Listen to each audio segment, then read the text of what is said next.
Astronomie, astrophysique, cosmologie, astroparticules. Ça se passe là-haut, par Eric Simon. Un trou noir de 68 masses solaires vient d'être identifié dans notre galaxie grâce à la mesure de l'évolution de la vitesse d'une étoile qui lui tourne autour. La présence d'un tel trou noir stellaire aussi massif est difficilement explicable dans une galaxie comme la nôtre. Les chercheurs chinois à l'origine de cette découverte publient leurs résultats dans Nature. On se souvient que les premières ondes gravitationnelles qui ont été détectées en septembre 2015 avaient signé la fusion de deux trous noirs de respectivement 29 et 36 masses solaires, qui avaient produit un trou noir résultant de 62 masses solaires. Mais cela se passait dans une galaxie lointaine, a priori peuplée de jeunes étoiles massives de première ou deuxième génération, qui peuvent donc être très massives et produire des trous noirs de près de 10 masses solaires ou plus, en explosant en supernova. Mais notre galaxie est ce qu'on appelle une galaxie à forte métallicité. Ces étoiles sont principalement des étoiles de troisième génération qui comportent une quantité non négligeable d'éléments lourds, au-delà de l'hélium, ce que les astronomes appellent des métaux.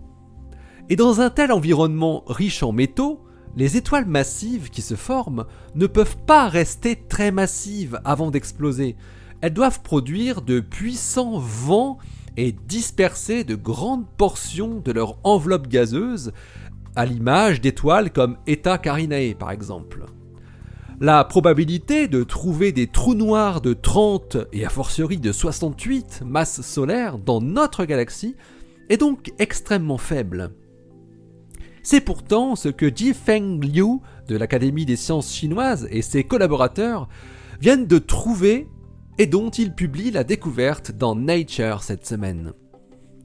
La quasi-totalité des trous noirs stellaires qui ont été détectés dans notre galaxie l'ont été grâce à l'émission X qu'ils produisent indirectement via leur disque d'accrétion de matière au sein d'un système binaire.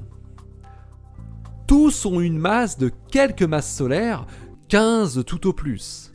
Mais la théorie prédit que les trous noirs qui émettent des rayons X dans de tels systèmes binaires doivent être très minoritaires. La grande majorité est silencieuse, car n'accrétant pas de gaz. La seule façon de débusquer ces trous noirs, dont la quantité dans notre galaxie est estimée à plusieurs dizaines de millions, c'est de mesurer le mouvement de l'étoile qui les accompagne. Les deux astres se tournant l'un autour de l'autre, la compagne est vue avec un mouvement anormal, puisque l'autre partie du couple est invisible. La vitesse radiale d'une étoile, qui est la vitesse d'éloignement ou de rapprochement dans la ligne de visée, est relativement aisée à mesurer grâce aux décalages spectraux produits par la vitesse. L'étoile en question, nommée LB1, se trouve à seulement 15 000 années-lumière, et les chercheurs chinois, européens et américains ont suivi sa raie d'émission H-alpha, une raie d'émission de l'hydrogène, avec les télescopes Lamost, Keck et Grand Telescopio Canarias, durant près de 2 ans. Ils trouvent qu'elle tourne autour d'une masse invisible en 78,9 jours. C'est un système binaire éloigné, et la masse du second membre du couple, que les astrophysiciens trouvent, vaut 68 plus ou moins 12 masses solaires. Cela ne peut évidemment être qu'un trou noir. Ce qui est notable, c'est la forme de l'orbite du couple. Elle est très circulaire. Cela signifie qu'il est très improbable que le trou noir ou l'étoile ait été capturé en provenance d'ailleurs. Il se serait donc formé in situ, au sein du couple. Mais c'est là que ça se corse. Les astrophysiciens estiment que c'est tout de même possible, mais avec de sévères conditions.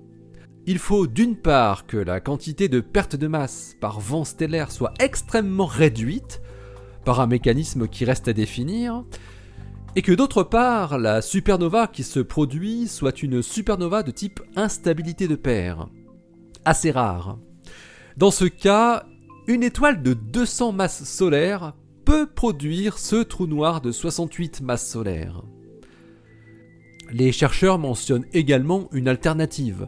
Le gros trou noir aurait pu être le produit d'une fusion de deux plus petits, ou de deux grosses étoiles, qui formaient donc un système triple au départ. On peut dès lors se demander si l'orbite finale serait restée circulaire dans le cas d'une fusion de deux des composantes du trio. Il semble que ce ne soit pas possible s'il s'agissait d'un couple de trous noirs d'une trentaine ou quarantaine de masses solaires. En revanche, cela devient un peu plus possible s'il y avait un trou noir et deux étoiles massives, le trou noir ayant dévoré entièrement l'étoile massive. Et également si deux des trois compagnes étaient des étoiles très massives qui auraient fusionné puis se seraient effondrées en trous noirs. Les astrophysiciens spécialistes des trous noirs ne manquent habituellement pas d'imagination. C'est heureux car il va falloir en trouver un peu pour donner une explication convaincante pour expliquer ce trou noir stellaire le plus massif connu à ce jour dans notre galaxie.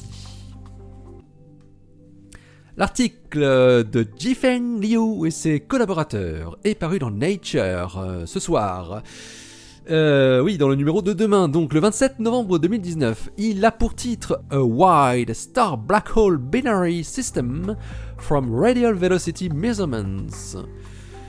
Allez, d'ici la prochaine, portez-vous bien, restez bien les yeux vers le ciel et les pieds sur terre. Allez, salut!